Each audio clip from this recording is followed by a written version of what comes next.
स्वागत है दोस्तों आप सभी का। गाइस मैं जेपी नजर दिल्ली से। गाइस ये है जुपिटर 125 का इंजन और मैंने ना कुछ दिन पहले एक वीडियो डाली थी। कारण क्या था, इसमें ना बार बार बेल्ट टूट रही थी। कस्टमर काफ़ी परेशान हो गए, मेरे पास आया था, लेकिन वो समस्या था सॉर्ट आउट होगी। लेकिन उसी टाइम मैंने वीडियो में बताया था इसकी बार बार जो बेल्ट टूट रही थी, तो आगे से वेरिएटर खोल रहे थे, जो अपना क्रैंक शाफ्ट का बोल्ट खोल रहे थे, तो वहाँ से उसकी क्रैंक की चूड़ी खराब होगी। मतलब एक बेल्ट बार बार टूटने के कारण 4,000 रुपये तो उस टाइम लगे थे, 4,500 के आसपास तो उस टाइम लगे थे। और अभी इसमें लग रहे हैं कम से नहीं तो मान लो 8 से 10,000 के आसपास, नहीं 15,000 का खर्चा आ गया। सही मैं कह रहा हूँ, मैं झूठ नहीं बोल रहा। अंदर 15,000 के 8 से 10,000 का फिलहाल अभी और जो होगा उस टाइम हुआ है। तो दिखाता हूँ मैं क्या क्या पार्ट फिलहाल रिप्लेस कर रहे हैं। उस टाइम तक काम हुआ ही हुआ था, वो पार्ट जो डले थे इसमें वो एज इट इज़ ऐसे ही रहेंगे। लेकिन फिलहाल अब हम क्या कर रहे हैं, और ऐसी समस्या जैसे बेल्ट टूट रही थी बार बार, तो उसके समस्या को कैसे टैकल करो, तो पहले पूरा अच्छी तरह क्लच चेक कराओ। पूरा क्लच चेक कराना आपने। कई बार क्या होते हैं, मैकेनिक भाई ठागा बेल्ट ठोका बेल्ट ही डाल देते हैं, टूट गई फिर बेल्ट डाल दी, जैसा कि स्कूटी में हो रहा था पहले। इसकी समस्या कम से कम तो 8 से 10 बेल्ट टूट चुकी थी और बार बार क्लच खुल रहा था। और मैं जो अपनी क्रैंक शाफ्ट की चूड़ी का हाल दिखाता हूँ एक बार। अब ये देखो, इसकी मैं चश्मा लगा लेता हूँ। ये अपना क्रैंक शाफ्ट है, ये जो इसकी पुरानी वाली क्रैंक शाफ्ट है। और यहाँ पर जो ये चूड़ी है ना, ये चूड़ी बिल्कुल ऐसी होगी ख़त्म बिल्कुल। ठीक है, थोड़ा फोकस करके दिखा देता हूँ मैं क्रैंक की चूड़ी क्या क्या हाल हो गया। अब देखो ये चूड़ी देखो बिल्कुल ख़त्म हो गई है। और इसका और क्या करवा रहा हूँ, सेल्फ का बड़ा गियर।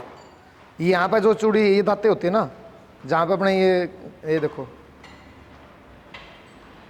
फोकस में आ गया शायद, हाँ आ गया। ये दाते बिल्कुल ख़त्म हो गए। यहाँ पे ये गियर चलता है, अभी ये यहाँ पे स्लिप हो रहा था देखो।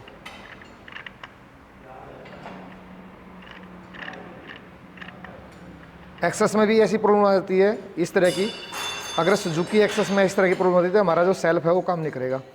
लेकिन एक्सेस के लिए मैंने जुगाड़ बना रखा है। अगर किसी आप कोई देखने वाला है और एक्सेस की प्रॉब्लम ऐसी आ जाती है, तो बाहर के बाहर जुगाड़ कर रखा है मैंने। उसका आई बटन में लिंक डाल दूंगा, वीडियो, वो प्रॉपर वीडियो आप देख के बाहर के बाहर ये जो समस्या है आप दूर कर सकते हो। खुद मैंने अपनी स्कूटी में किया हुआ है ये सिस्टम।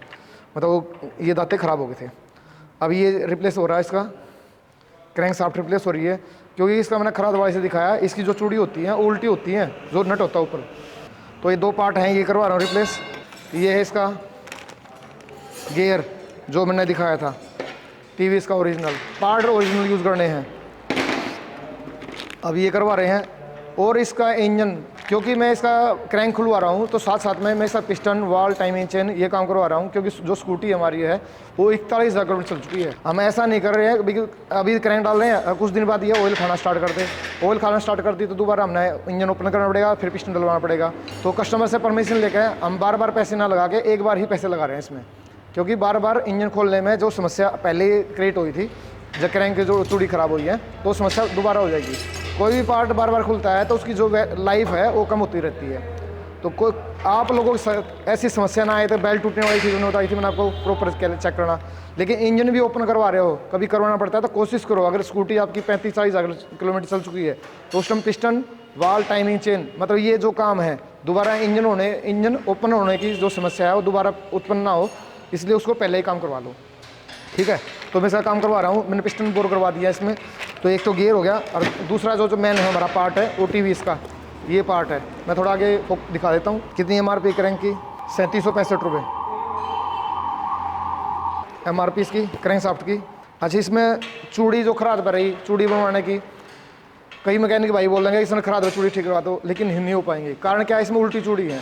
जो कि क्रैचर होता है उसी में चूड़ी होती है और उल्टी। तो हमारे खराद वाले पे मैंने यहाँ पे पता किया, उन्होंने मना कर दिया, भाई उल्टी चूड़ी होती है, मेरे पास इसका कोई जुगाड़ नहीं है। ठीक है, बाहर खुलवा कर करवाओगे आप, मतलब इसको बाहर निकलवा करवाओगे तो इधर 2 प्रॉब्लम हो रखी इसमें। ये दांतें भी बताया दिखाया मैंने आपको, ये दांतें भी ख़त्म है। तो इस चक्कर में हमने क्रैंक शाफ्ट रिप्लेस ही करना, जो एक कस्टमर का काम है, कस्टमर के पैसे बार बार ना लगे। तो गाइस मैं फटाफट खोलता हूँ, क्रैंक शाफ्ट खोल लेते हैं। ये ओपन होगी भाई क्रैंक, क्या बात है।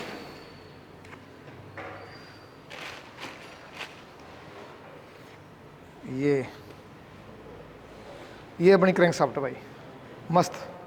झकास। जो जेन्युइन पार्ट की जो क्वालिटी होती है ना, देखने में मज़ा ही अलग है। मतलब न्यू है दोनों, इसमें अपने मैन बैरिंग लग के आते हैं, ये बैरिंग भी और साथ में ये बैरिंग भी। और ये जो ये चूड़ी है ये है उल्टी, ठीक है। तो ये अपनी क्रैंक शाफ्ट इसमें रिप्लेस करेंगे। ये रख देता हूँ साइड में भी।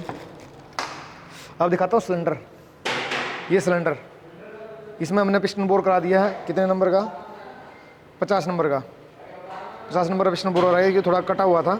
बोर के ऊपर एक स्पेशल वीडियो बनाऊंगा किस तरह का बोर होना चाहिए। कई कहते हैं किट डलवाएं या बोर करवाएं, कैसा है वो होता है सारा। अगर बोर भी करवाते हो आप, अगर बोर आपका अच्छा हो गया तो किट को भी फेल कर देता कई बार, ठीक है। लेकिन क्वालिटी होनी चाहिए ऊपर से नीचे तक। हमारा जो बोर का साइज़ है, एक तो क्रॉस बोरिंग होनी चाहिए और जो साइज़ ऊपर से नीचे तक सेम होना चाहिए। ऐसा ना हो बाहर की साइड में रिंग फैलने लग जाए या मतलब टेपर बोरिंग ना हो जाए। अगर टेपर बोरिंग है तो आपकी जो लाइफ है उसकी पिस्टन की वो नहीं मिल पाएगी, किसी भी हालत में नहीं मिल पाएगी। बाकी क्लच हमारा ओके है। ये पिस्टन बोर मैंने चेक कर लिया, फर्स्ट क्लास है, एक जैसा बिल्कुल।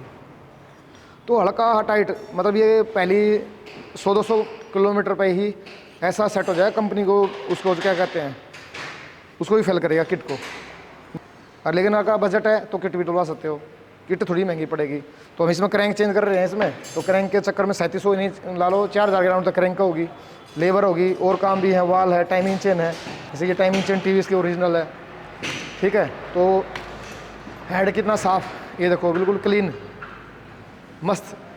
सफाई ऐसी कर दो काम करते हुए, जो मैकेनिक दिख रहा हो या आप खुद के यूजर्स हो, कहीं इंजन करवाते हो ना, सफाई पर ध्यान दो, प्रॉपर सफाई प्रॉपर ध्यान रखोगे तो इंजन की जो लाइफ है भाई मस्त मिलती है। मैं यहाँ करके देता हूँ, सालों साल चलते हैं इंजन, मतलब दिक्कत नहीं आती जल्दी ही, ठीक है। सारा के किस चीज़ का होता है? सफाई का। ऊपर से खराब काम प्रॉपर हो जाए, पार्ट सारे पहले ही चेक कर लो, कोई ख़राब होने वाला है तो पहले रिप्लेस कर दो। पिस्टन डलवा रहा हूँ उषा का, ठीक है। बाकी मैं एक बार दिखा देता हूँ सफाई की, किस जितनी ज़्यादा सफाई होगी ना उतना ही मस्त मज़ा आएगा काम करने में। एक क्रैंक जो नई रखी है, ये क्लच के पार्ट मैंने बताया था पहले इसे चेंज हुई थी, और जो वीडियो है उसका आई बटन में लिंक डाल दूंगा, जो पहले काम हुआ था इसका। क्लच में क्या क्या चेक कराएं पार्ट, तो प्रॉपर डिटेल दी हुई है मैंने, ठीक है। तो फटाफट इसको फिट करवाते हैं। वाल गाइड वगैरह चेक कर लेने होते हैं। वाल गाइड जो होते हैं ये गाइड होते हैं, ठीक है। गाइड कट जाते हैं तो यहाँ से भी ऑयल की समस्या पैदा नहीं होती है। इनमें साइड के प्ले नहीं होनी चाहिए, ये प्रेशर होना चाहिए, तो ये बहुत ज़रूरी है।